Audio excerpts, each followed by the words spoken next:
నమస్తే, welcome to Telugu one news. నేను గోపికృష్ణ. ఇవాళ మనతో తెలుగుదేశం పార్టీ సీనియర్ కార్యకర్త.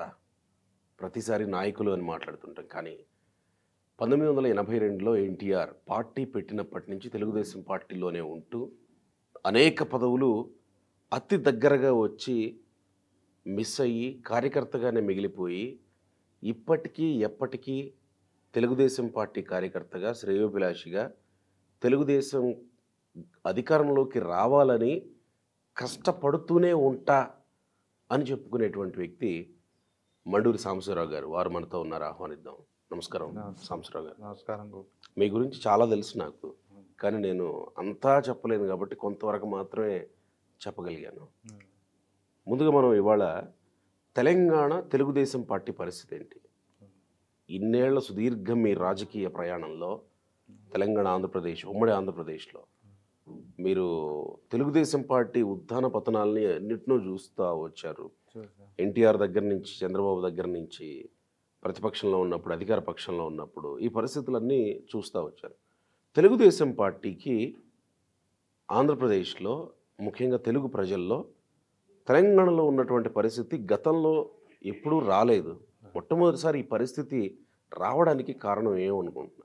తెలుగుదేశానికి ఈ పరిస్థితి రావడానికి కారణం అనేది మెయిన్ నాయకులు. నాయకులు అంటే అధినాయకులు, పెద్ద పెద్ద నాయకులే. పార్టీలో ఆ రోజు ఉన్న పరిస్థితుల్లో పార్టీ ఎన్టీ రామారావు పెట్టినప్పుడు పెద్ద పెద్ద నాయకులు అందరూ అందులో రావటం జరిగింది. అప్పట్లో కొత్త నాయకులు, బీసీ నాయకులు చాలామంది ఎక్స్పోజ్ అయ్యారు ఆ రోజు. చదువుకున్న వాళ్ళు, ఎన్టీ రామారావు గారు ఆ రోజు చదువుకున్న వాళ్ళకి ఎక్కువ ప్రాధాన్యత ఇచ్చారు. నరసింహులు గారు కానీ, ఇట్లాంటి దేవేందర్ గౌడ్ గారు కానీ, చాలామంది అట్లాంటి నాయకులు ఎక్స్పోజ్ అయ్యారు. కృష్ణ యాదవ్ గారు, కృష్ణారెడ్డి గారు, వీళ్ళందరూ అట్లా పెద్ద పెద్ద నాయకులు ఆ రోజు హైదరాబాద్ వరకు నేను చెప్పాను. ఉమ్మడి రాష్ట్రంలో పెద్ద పెద్ద నాయకులు ఆ రోజు. పెద్దవాడు పాపిరెడ్డి గారు ఉన్నారు, నాదెళ్ల భాస్కర్ రావు గారు ఉన్నారు, పర్వతనేని ఉపేందర్ గారు ఉన్నారు, వీళ్ళందరూ ఉన్నారు. వీళ్ళందరూ ఇంత స్టార్ వరల్డ్స్ ఉన్నటువంటి తెలుగుదేశం పార్టీ హైదరాబాద్తో కూడినటువంటి తెలంగాణలో ఈ పరిస్థితి ఎందుకు అంటే నాయకులు లేకపోవడమా? నాయకులు లేకపోవటం అనేది కాదు, అసలు మెయిన్ పార్టీ దగ్గర నుంచి కొన్ని తప్పులు జరిగినాయి ముందు నుంచి కూడా. ఉన్న స్టార్ వరల్డ్స్ని వాడుకో అంత మట్టుకే వాళ్ళు ఎమ్మెల్యేలు అయ్యారు. సెకండ్ క్యాడర్ని ఎప్పుడు ఎక్స్పోజ్ కానియలే. అదేంటి, తెలుగుదేశం పార్టీ లీడర్స్ని తయారు చేసే పరిశ్రమ, లీడర్స్ అందరూ ఇక్కడి నుంచి తయారవుతుంటారు. కాన్స్టిట్యూన్సీలో ఉన్న ప్రాబ్లం అదే. ఆ రోజు తెలంగాణ పరిస్థితుల్లో, ఉమ్మడి రాష్ట్రంలో తెలంగాణ పరిస్థితి ఏంటంటే, మా కాన్స్టిట్యూన్సీలో ఎమ్మెల్యే ఉన్నారు. ఎగ్జాంపుల్, ఆ కాన్స్టిట్యూన్సీలో ఆ ఎమ్మెల్యే బయటికి పోతే 2-3 ఆల్టర్నేట్గా ఉండాలా. అవును కదా, ఉండాలా. అట్లా ఎక్స్పోజ్ కాలేకపోయారంటే కొంతమంది ఆర్థికంగా కావచ్చు, పార్టీ లిఫ్ట్ ఇవ్వకపోవచ్చు. ఇప్పుడు నేనే ఉన్నాను, నేను ఒక డివిజన్ ప్రెసిడెంట్గా ఉంటే 16 సంవత్సరాలు డివిజన్ ప్రెసిడెంట్గానే ఉండాల్సి వచ్చింది తెలుగుదేశం పార్టీలో. 16 సంవత్సరాలు అక్కడ ఆల్రెడీ ఎమ్మెల్యే గురించి 2-3 క్యాండిడేట్లు ఉన్నారు. వాళ్ళది అయిపోయేది ఎప్పుడు, నాది వచ్చేది ఎప్పుడు అనేది అట్లా వాళ్ళకి ఫెయిల్ అయ్యారు. నాయకుల వల్ల కొంతమంది. ఇది మీ లోపం ఏమో అని ఎందుకు అనుకోకూడదు? ఎప్పుడన్నా ఆత్మపరిశీలన చేసుకున్నారా? ఎందుకు అంటున్నానంటే, రేవంత్ రెడ్డి తెలుగుదేశం పార్టీలో పనిచేసిన నాయకుడు, ముఖ్యమంత్రి. కేసీఆర్ తెలుగుదేశం పార్టీలో పనిచేసిన నాయకుడు, ముఖ్యమంత్రి. దేవేంద్ర గౌడ్ ఏ స్థానానికి వెళ్ళారో చూశారు.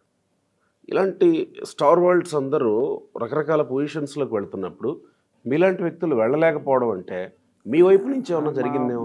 మా వైపు నుంచి కూడా మీరు అన్నట్టు అది ఏదన్నా మిస్టేక్ జరగలేదని మనం అనలేం, కానీ నేను ఎంత వరకు పోవాలనో అంతవరకు పోయాను. ఎమ్మెల్యే దాకా పోయాను, కార్పొరేటర్ దాకా పోయాను. అంటే మీకు అవకాశాలు వచ్చినాయి. వచ్చినప్పుడు వచ్చిన దాన్ని కూడా కొంతమంది పక్కకు జరిపారు. ఇక్కడేమో ఈయన ఆంధ్రవాడని అప్పట్లో మా పార్టీలో ఉన్న కొంతమంది పెద్ద. మీరు ఉన్నది మాత్రం తెలంగాణలో అన్నేళ్ల నుంచి. నేను ఉన్నది బర్త్ 74 నుంచి తెలంగాణ, 75-74 నుంచి తెలంగాణలో. నా ఎంప్లాయ్మెంట్ కార్డు ఉంది ఎంప్లాయ్మెంట్ కార్డు తెలంగాణలో ఉంది, సంగం థియేటర్ దగ్గర తీసుకున్నాం. నేను అప్పటి నుంచి ఇక్కడ ఎన్నో ఫ్యాక్టరీలో పనిచేశాను. కానీ మీకు తెలుగుదేశం పార్టీలో అంత ప్రాధాన్యత ఎక్కడి నుంచి వచ్చింది? ఈవెన్ చంద్రబాబు నాయుడిని కూడా నేరుగా అపాయింట్మెంట్ లేకపోయినా కొన్ని సందర్భాల్లో నేరుగా వెళ్ళి కలిసే వాళ్ళలో మీరు ఉంటారు కదా. నేను చంద్రబాబు నాయుడు, ఎన్టీ రామారావు దగ్గర కూడా నేను ఎన్టీ రామారావు ఒక స్టేజ్లో ఆయన ఎమ్మడి కూడా తిరిగాను. పంజాబ్ వెళ్ళాం, యూపీ వెళ్ళాం. ఏది అప్పుడు యునైటెడ్ ఫ్రంట్లోనే చంద్రబాబు నాయుడు గారు డైరెక్ట్ ప్రధానమంత్రికే పరిచయం చేశాడు మండూరి సాంబశివరావు అని, ఐకే గుజరాల్ గారికి. ఓకే, మేము ఎన్టీ రామారావు ఏమంటే చాలా తిరిగి. మరి అంత ప్రాధాన్యం వచ్చింది కదా, దాన్ని మీరు సక్రమంగా వినియోగించుకోలేకపోయారు. అట్లా అని అప్పట్లో నాకు రాజకీయంగా ఏదైనా ఎదగాల, ఎమ్మెల్యే కావాలని ఐడియాస్ లేవు మాకు. ఎప్పుడు 90s తర్వాతనే. మరి మీకు ఐడియా లేకుండానే మీరు పార్టీని ఇప్పుడు పార్టీ సక్రమంగా మమ్మల్ని వినియోగించుకోలేదు అని అనడం ఎట్లా సమంజసం అవుతుంది? అంతే కదా, అంతే కదా. నేను అంటే పార్టీయే మిమ్మల్ని ఇదిగో సాంబశివరావు ఇది చేయవయ్యా అని అప్పగించాలని అంటారా? అప్పగించాలని అని నేను కూడా అడిగిండొచ్చు. మీరు అడగచ్చు కదా. నేను అడిగాను, అడిగినప్పుడు నాకు అవకాశం ఇవ్వలేదు. అట్లా అని నేను పార్టీలో ఉన్న లీడర్లు కూడా కొంతమంది పార్టీని వాడుకొని బయటకు వెళ్ళిపోయారు. ఇప్పుడు ఒక వ్యక్తి నమ్మి మోసపోతాడండి, మీకు సహజంగా మాట్లాడుకుందాం. ఒక వ్యక్తిని నమ్మి మోసపోతాడు. అక్కడ తప్పేవరదో, మోసపోయినోడిదా మోసం చేసినోడిదే? ఇద్దరు అంటే మోసం చేసిన వాళ్ళదే ఎక్కువ. మోసం చేసినోడిదే తప్పు కదా. మరి పార్టీ ఏం చేస్తుంది ఇక్కడ? పార్టీ ఏం చేస్తుంది అంటే వాళ్ళు చేస్తారని నమ్మింది, టికెట్ ఇచ్చింది, ప్రాధాన్యత ఇచ్చింది. 2014లో జరిగినట్టు జరిగింది. అప్పుడు ఎవరికి తప్పు అవుతుంది? పార్టీ తప్పు అవుతుందా? పార్టీది కూడా కొన్ని తప్పులు ఉంటాయి సార్. అదే రకంగా ఒకటే లైన్లో పోవద్దు. ఇప్పుడు నేను ఆల్రెడీ మిక్స్డ్గా పోవాలి. ఇప్పుడు కొంతమంది ఉన్నారు, ఇప్పుడు రెడీగా ఇప్పుడు పార్టీ మొన్న కొంతమంది ఆ పార్టీలోంచి ఈ పార్టీలోంచి జంప్ అయ్యి పార్టీలోకి వస్తారు. రాగానే వాళ్ళకి టికెట్ ఇవ్వటం తప్పు అంటాను నేను. అంటే అందరికీ ఇవ్వద్దని కాదు, కొన్ని అవసరాలు ఉంటాయి పార్టీకి. పార్టీకి కొంత స్టార్ వర్డ్స్ అవసరం అవుతారు, కొంతమంది లీడర్లు అవసరం ఉంటారు, వాళ్ళని తీసుకోవాలా. అట్లా అని వాళ్ళనే పెట్టి నడిపించాలనుకోవటం తప్పు. అట్లా అని అనుకొని పార్టీ దెబ్బతింది. ఇప్పుడు ఉపేంద్ర గారు మంత్రి చేశారు, సెంట్రల్ మినిస్టర్ చేశారు, ఎర్రంనాయుడు గారు చేశారు. ఎర్రంనాయుడు గారు పార్టీని వాళ్ళు పార్టీని అంటిపెట్టుకునే ఉన్నారు. ఉపేంద్ర గారు బయటికి వెళ్ళిపోయారు ఏదో సందర్భాలు. భాస్కర్ రావు గారు వెళ్ళిపోయారు. అందరూ రేణుకా చౌదరి గారు రాజ్యసభ ఇచ్చారు. ఆమెకి ఎంతో లిఫ్ట్ ఇచ్చింది, అందరికి ఇవ్వలేకపోయింది. అందరికి అప్పుడు సాంబశివరావుకి నాకు ఇవ్వలేకపోవచ్చు, ఆమెకైతే ఇచ్చింది. ఆమె కూడా ఒక కార్యకర్తే, కార్పొరేటర్గా పోటీ చేసింది ఫస్ట్. అవునవునవును, బంజారా హిల్స్ కార్పొరేటర్ చేశారు. ఆమెకు రాజ్యసభ ఇచ్చారు 2 సార్లు, సెంట్రల్ మినిస్టర్ ఇచ్చారు. ఆమె వెళ్ళిపోవాల్సిన అవసరం లేదు. అట్లాంటి వాళ్ళు అంటే ఎగ్జాంపుల్ రేణుకా చౌదరి గారు అని కాదు, అట్లాంటి వాళ్ళు చాలా మంది బయటకు వెళ్ళిపోయారు. ఇవాళ సుజనా చౌదరి గారు కానీ, సీఎం రమేష్ గారు కానీ ఎందుకు బయటకు పోవాలా? పోరాడండి మీరు, పార్టీని అంటిపెట్టుకొని పోరాడండి. నేను అనేది అంటే నేను పోయినా కూడా నేను కూడా తప్పే కదా. సో ఇలాంటి వ్యవహారాల్లో పార్టీ కొంచెం ఇదే కఠినంగా వ్యవహరించలేకపోయింది. కఠినంగా ఉండాలి, ఉన్న నలుగురితోనే నడిపి. కానీ కఠినంగా లేకపోతే పార్టీ దాన్ని. ఇలాంటి విషయాలను కూడా మీరు చంద్రబాబు దగ్గరికి నేరుగా తీసుకెళ్తారా? ఇట్లా నేను లెటర్ కూడా రీసెంట్గా లెటర్ రాస్తాను. నేను రాశాను, కావాలంటే మీకు. నేనేమంటానంటే పార్టీ ఈ విధంగా పోతుంది, మరి దీన్ని ఏదో ఒకటి కంట్రోల్ చేయాలి, ఎవరినో ఒకరిని పెట్టుకోవాలా. ఇప్పుడు అధ్యక్షుని పెట్టకపోవడం కూడా తప్పే అని నేను అనుకుంటున్నాను. ఇంతకాలం పాటు రైట్. మీరు తెలంగాణ ఎన్నికల్లో ఎందుకు పోటీ చేయలేదు? మొన్న అనుకోని పరిస్థితుల్లో మాకు సడన్గా అధ్యక్షుడు రిజైన్ చేయటం, అది సడన్గా జరిగిపోయింది అనుకోకుండా. ఆయన పోటీ చేయాలని ఆయన తీసుకుపోయిన ఇష్యూ అక్కడికి ముందే ఎలక్షన్ ముందే సారు అధ్యక్షుడు, జాతీయ అధ్యక్షులు అరెస్ట్ కావడం జరిగింది. అధ్యక్షుడు అయినప్పుడు అరెస్ట్ అయిన సందర్భంగా మనం పోటీ చేయలేని పరిస్థితి. కానీ మీరు పోషించిన పాత్ర ఏంటి ఆ ఎలక్షన్స్లో? నిజంగానే తటస్థంగా ఉన్నారా, లేదా ఇంకేదన్నా పార్టీకి అట్లా సహకారం అందించారు అవగాహనతో? ఎవరు దోచినట్టు వాళ్ళు పని చేసుకుంటే. కానీ అన్ని పార్టీలకి మీ అవసరం వచ్చింది ఆ రోజు. బీఆర్ఎస్ వాళ్ళు మీ కండువా వేసుకున్నారు, టీడీపీ కాంగ్రెస్ వాళ్ళు మీ కండువా వేసుకున్నారు, బీజేపీ వాళ్ళు మీ కండువా వేసుకున్నారు, అందరికీ మీ అవసరం వచ్చింది కానీ మీరు మాత్రం పోటీ చేయలేకపోయారు. ఎప్పటి నుంచో ఎన్టీ రామారావుతో నివేదించిపోయిన చంద్రశేఖరరావు గారు తెలుగుదేశం నుంచి బయటికి పోయి ఆయన పోయి ఎన్టీ రామారావు శత జయంతి ఉత్సవాలకు అందరు పోయి ఎమ్మెల్యేలు అందరు పోయి ఘాట్ దగ్గర నివాళులు అర్పించారు. ఎప్పుడు లేనిది కొత్తగా అంత ముందు ఎప్పుడు జరగలేదు. అంటే అంత ప్రాధాన్యం టీడీపీ పార్టీకి ఎన్టీఆర్ కి ఇస్తున్నప్పుడు ముందు కూడా మీరు వినియోగించుకోలేకపోయారేమో కదా. అది కరెక్టే, మీరు అడిగింది కరెక్టే. మేము మా లీడర్షిప్ సడన్ గా అధ్యక్షుడు బయటికి పోయాడు, అధ్యక్షుడు అరెస్ట్ అయ్యాడు. అది మీ క్యాడర్ కన్విన్స్ అయిందా ఆ పరిస్థితిని? 99% అయింది, కాలేదు. కొంత వివేదించారు పోటీ చేయాల్సిందేనని. దాని వల్లనే అధ్యక్షుడు పోవటం కూడా బయటికి జరిగిందని. దాన్ని కాకపోతే ఆయన వ్యవహార స్టైల్ కూడా బాగా లేకుండే. ఎలక్షన్ ముందు ఆయన చేసింది, ఆయన తయారు చేయటం, లిస్ట్ తయారు చేయటం కానీ, కమిటీలు వేయటం కానీ, కమిటీ డిజాల్వ్ చేయటం కానీ, డిజాల్వ్ చేసినాక ఎంబడే 1 వీక్ 2 days లో కమిటీ అనౌన్స్ చేయాలి. అవును కదా, డిజాల్వ్ చేసిన తర్వాత ఇంకా కమిటీ గురించి అనుకోలేదు. వేస్తున్నారు రోజు ఒకరిని 10 మందిని 5 మందిని కమిటీలో రోజు వేసుకుంటూ పోతున్నారు. దాంట్లో కొంత డిస్టర్బ్ అయింది. ఏ లీడర్ ఎక్కడున్నాడో ఆయనకే అర్థం కావట్లా. మనం ఏం చేస్తారంటే తెలుగుదేశం పాలసీ ఏంటంటే గోపి గారు, పార్టీ డిజాల్వ్ చేసే ముందే ఒక అవుట్లైన్ కమిటీ తయారైపోతుంది. తయారైపోయి రెడీ, డిజాల్వ్ చేయగానే కొత్త అధ్యక్షుడు రాగానే మీరు అధ్యక్షుడు అనుకో కొత్త కమిటీ అనౌన్స్ చేసేస్తాడు ఆయన 2 రోజుల్లో. అది ఆయన కాసాని వైపు నుంచి ఆయనతో కాలే, అది ఆయనకు అర్థం కాలే. అసలు పార్టీ అనేది ఒకటేసారి అనౌన్స్ చేసేయాల. ఎక్కువ తక్కువ ఉంటే ఆ వచ్చిన వాళ్ళు ఉంటే అకామిడేట్ చేసుకోవటానికి మేము ఎప్పుడు ఎన్టీ రామారావు టైంలో కూడా యాడ్ చేసుకుంటాం. మరి ఇప్పుడు ఏంటి పరిస్థితి? చంద్రబాబు నాయుడు జైలు నుంచి బయటకు వచ్చారు, వచ్చిన తర్వాత కూడా తెలంగాణలో పార్టీ నిర్మాణం దిశగా అధ్యక్షుడిని నియమించి పార్టీ కార్యకలాపాలు కొనసాగించే దిశగా ఇంతకాలం ఎందుకు వెళ్ళలేదనుకుంటున్నారు? ఇది ఇందులో ఏమన్నా ఇప్పుడు వ్యూహం ఉందా, లేకపోతే? ఇప్పుడు అధ్యక్షుడు, పార్టీ జాతీయ అధ్యక్షుడు నారా చంద్రబాబు నాయుడు గారు వచ్చారు, బయటకు వచ్చినప్పటి నుంచి ఎలక్షన్స్ ఇప్పుడు ఆయన కోర్టు దాని పద్ధతిలోనే కొంచెం హడావుడిగా ఉన్నారు. దానివల్ల దీని మీద కొంచెం దృష్టి పెట్టలేకపోతున్నారు. ఈ మధ్యలో ఎలక్షన్స్ నోటిఫికేషన్ వస్తుందండి, ఆంధ్రప్రదేశ్ ఎలక్షన్స్ మొత్తం రాష్ట్ర దేశవ్యాప్తంగా అసలు ఉంటుందా తెలంగాణలో తెలుగుదేశం పార్టీ ఉంటుందా? నా సూటి ప్రశ్న. 100% తెలుగుదేశం ఉంటుంది. పార్టీ ఎప్పటికైనా మళ్ళా పార్టీ పుంజుకుంటుంది, మళ్ళీ ఇక్కడ కూడా రూలింగ్లోకి వస్తుంది ఏదో ఒక రోజు. సాంబశివరావు గారు మీరు చెప్తుంటే కాస్త హాస్యాస్పదంగా అనిపిస్తుంది. హాస్యాస్పదంగానే ఉంటుంది. కాంగ్రెస్ పార్టీ పోయిన ఎలక్షన్లో 2 కార్పొరేటర్లు వచ్చినాయి. రీసెంట్గా జరిగిన కార్పొరేషన్ ఎలక్షన్స్లో 2 సీట్లు వచ్చినాయి. అవును, అందులో ఒకళ్ళు పోయారుగా, మళ్ళీ బై ఎలక్షన్ వచ్చి ఒకరు పోయారు. అవును, ఇవాళ కాంగ్రెస్ పార్టీ రూల్ చేస్తుంది.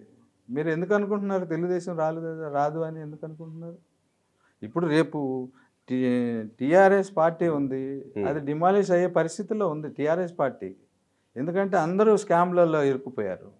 మీరు చూస్తున్నారు, పోలీస్ ఆఫీసర్లు డాక్యుమెంట్లు అవి వేల డాక్యుమెంట్లు డిస్ట్రాయ్ చేయటం, కలెక్టర్లతో సహా అరెస్టులు జరిగే అవకాశం ఉంది. పోలీస్ ఆఫీసులో ఇంటెలిజెన్స్ ఆఫీసర్లు వాళ్ళందరూ ఇరుక్కొని ఉన్నారు. ముఖ్యమంత్రి 1 by 1 తీస్తున్నాడు కదా, అది పార్టీ డిమాలిష్ అవుతుంది, పార్టీ ఉండదు. ఆల్టర్నేటివ్ తెలుగుదేశానికి ఎప్పుడు ఇది ఉంటుంది. తెలుగుదేశం పార్టీకి ఎప్పుడు ఆ దిశగా ప్రయత్నాలు ఏం జరగట్లేదు కదా. జరుగుతాయి. ఇప్పుడు 1 by 1 వస్తుంది. ఇప్పుడు తెలంగాణ స్టేట్ మనం సపరేట్ అయ్యాము, సపరేట్ అయినాక దీనికి ఒక స్ట్రాంగ్ లీడర్ని తయారు చేయటం, ఇప్పుడు ఆల్టర్నేట్ నెక్స్ట్ కమిటీలు వేసుకోవటం. కమిటీ ఉంది, ఖాళీ అధ్యక్షుడిని వేయాలా, వేస్తారు. ఆయన బాబు గారు చంద్రబాబు నాయుడు గారు ఇప్పుడు అక్కడ ఎలక్షన్ దాని హడావుడిలో ఉన్నారు. అది ఎక్కడ రేపు ఎటు కాబోయే ముఖ్యమంత్రి గారు ఆయన 2 ఏళ్ళు ఏపీలో. ఏంటంత కాన్ఫిడెన్స్ అవసరం లేదు తెలుగుదేశం పార్టీకి. తెలుగుదేశం పార్టీ ప్రజలే చెప్తున్నారుగా, నువ్వు దిగిపోనాయన అని జగన్మోహన్ రెడ్డి గారిని దిగిపోమంటున్నారుగా, ప్రజలే చెప్తున్నారుగా. చంద్రబాబు నాయుడు వస్తే తొందరగా ఒక్కడిని ఎదుర్కోవడానికి ఎంతమంది కలిసి వస్తే గానీ సాధ్యం కావట్లేదా? ఎవరు జగన్మోహన్ రెడ్డిని ఎదుర్కోవడానికి అట్లే పొత్తుల కోసం ఢిల్లీలో మేము పొత్తులు పెట్టుకొని జగన్మోహన్ రెడ్డిని ఎదుర్కోవటానికి పొత్తు పెట్టుకోవట్లా. ఉమ్. మేము జగన్మోహన్ రెడ్డిని ఎదుర్కోవటానికి పొత్తు పెట్టుకోవట్లేదు. మరి దేనికి? మేము సింగిల్ గానే ఫైట్ చేస్తామంటున్నాం. మరి ఈ పొత్తు దేనికి? పొత్తు దేనికంటే ఇప్పుడు నువ్వు వచ్చావు మా ఇంటికి వచ్చావు భోజనానికి, ఉమ్.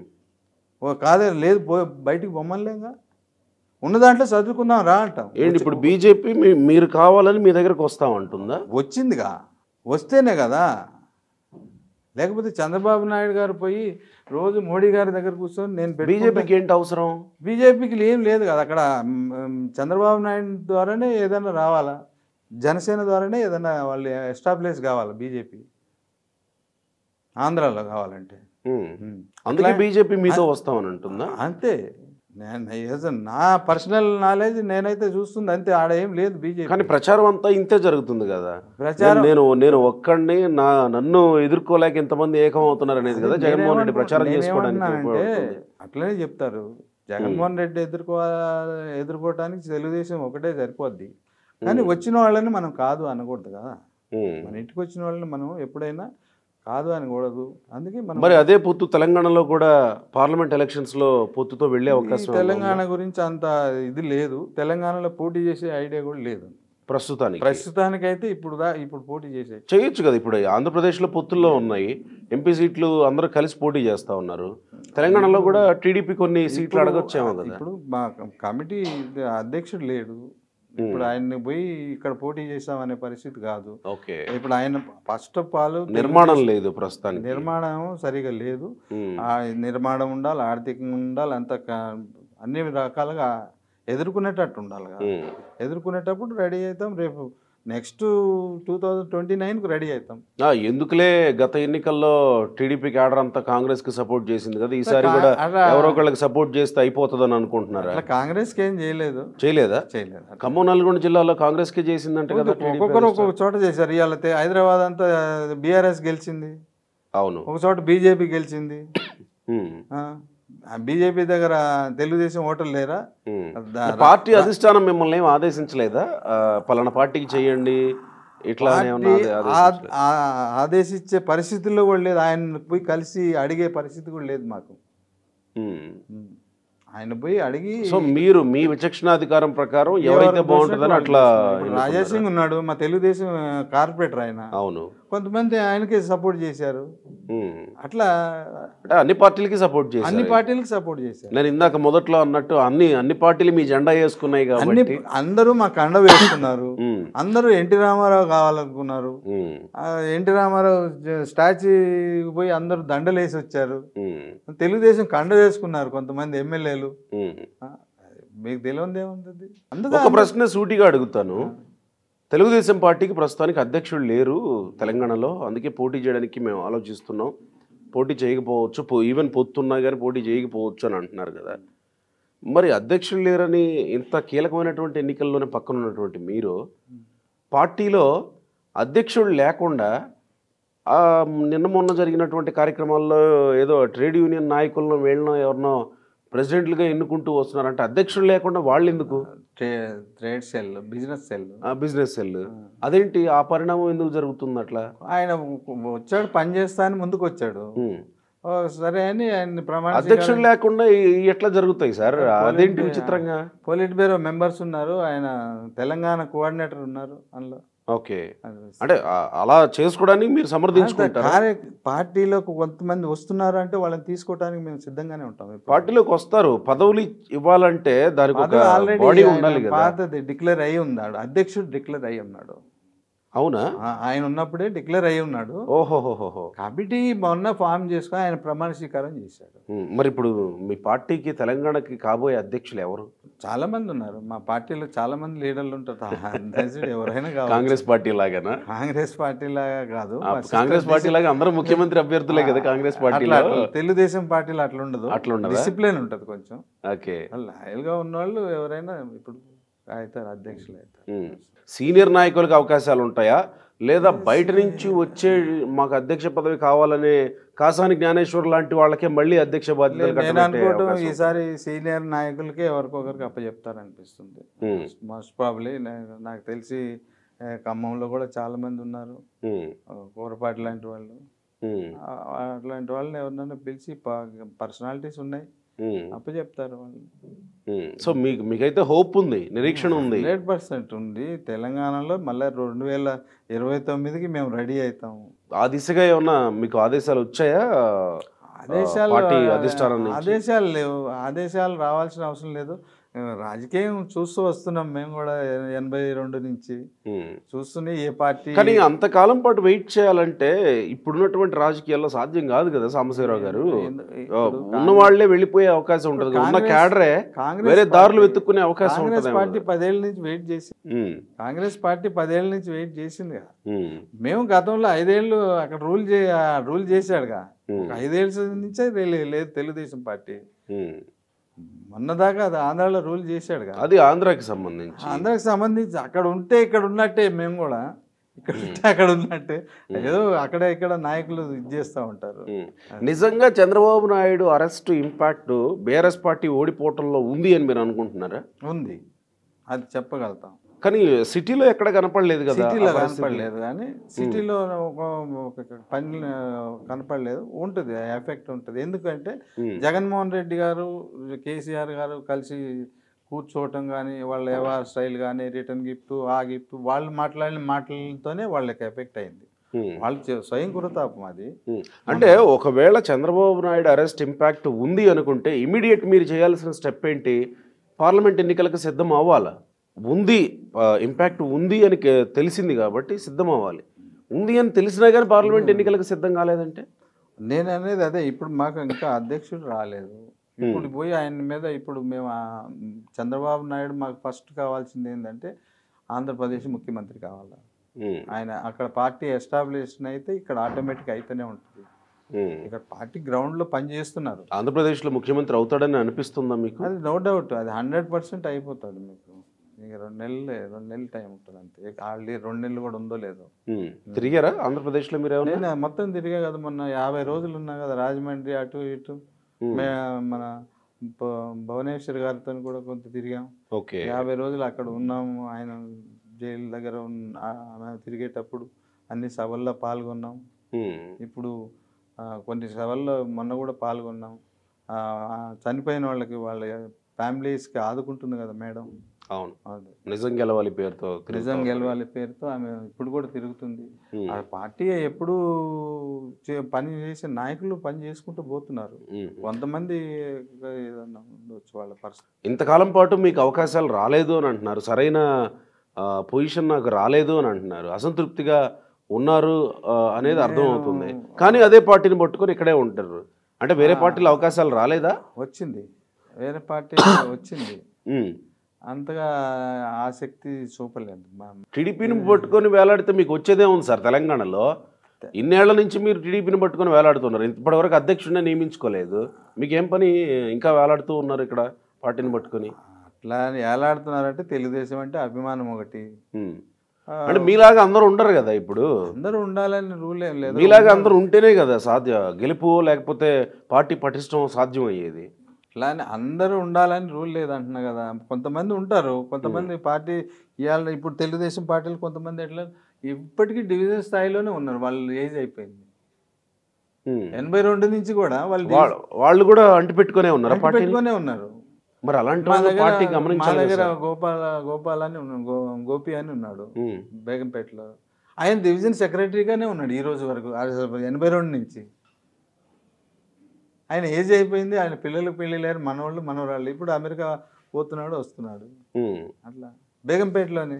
మరి ఎందుకు ఎన్టీ రామారావు అంటే ఆ పార్టీ అంటే అభిమానం, ఆ పార్టీ అంటే కొంత ప్రజల్లో అది ఒక రకమైన. తెలుగుదేశం అంటే గౌరవం ఎక్కువ ఉంటుంది. ఇలా తెలుగుదేశం పార్టీకి ఉన్న కార్యకర్తకు ఉన్న గౌరవం వేరే పార్టీకి ఉండదు. కాంగ్రెస్ అంటే దొంగలు అంటారు, బీఆర్ఎస్ అంటే దాంతో దోసుకున్నారు ఫ్యామిలీ అంటారు. ఫ్యామిలీ ఏదో ఏదో స్లోగన్స్ ఉన్నాయి. నిజంగా బీజేపీ అంటే అది ఒక రకమైన ఇది అంటారు. టీడీపీ మీద ఏం లేవా? ఏమున్నాయి చెప్పండి, పలాంటి ఉందని చెప్పండి.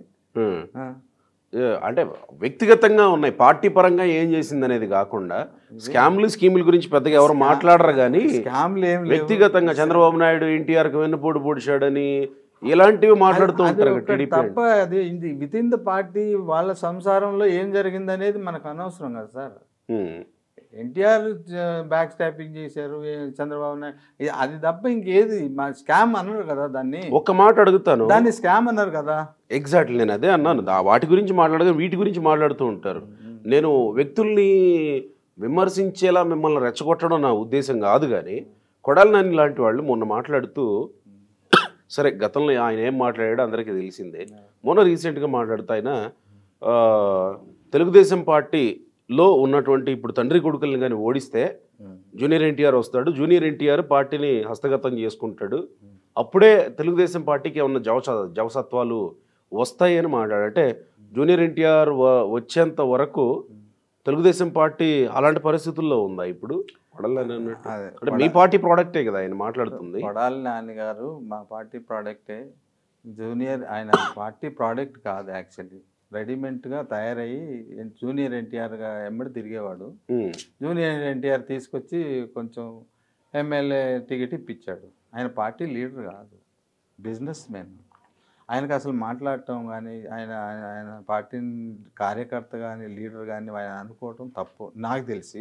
సరే, ఎన్టీఆర్ వస్తేనే తెలుగుదేశం పార్టీ బతికే అవకాశం ఉందా? జూనియర్ ఎన్టీఆర్ వస్తే లేదండి. ఇది జూనియర్ ఎన్టీఆర్ వచ్చినా రాకున్నా పార్టీ నడుస్తుంది, ఎవరు నడుస్తుంది. మేడం తిరుగుతున్నారు, ఇప్పుడు మేడం తిరుగుతుంటే చంద్రబాబు నాయుడు కంటే ఎక్కువ వస్తున్నారు ఆమె మేడం సభలకి.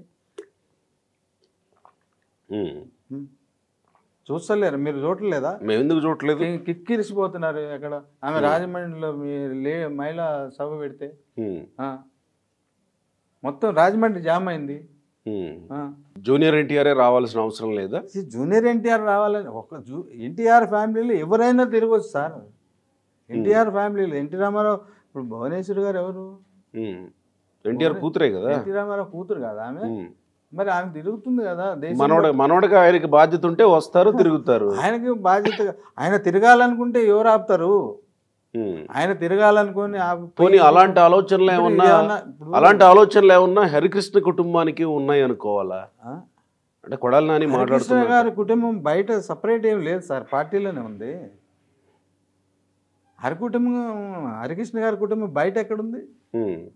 వాళ్ళ అమ్మాయి కదా. మీరు సమర్థించుకోవడానికి బాగానే ఉంటుంది సార్, కానీ ఎక్కడ కార్యకలాపాల్లో కనబడకపోతే అనుమానాలు వస్తాయి కదా. కూతురే కదా వైస్ ప్రెసిడెంట్ ఇప్పుడు మన తెలంగాణకు. ఏది యాక్టివిటీస్ నడుస్తూనే ఉంటాయి, వస్తున్నారు ప్రోగ్రామ్ లో పాల్గొంటున్నారు మేడం. మేడం కూడా మరి ఆమె అధ్యక్షులు అవుతారా తెలంగాణకి? ఎవరైనా కావచ్చు అంటున్నా. నేనేమంటున్నా, ఎన్టీ రామారావు ఫ్యామిలీలో ఎప్పుడు ఎవరు ఏదైనా కావచ్చు సార్, దానికి డినై లేదు, ఎవరు అబ్జెక్షన్ లేదు.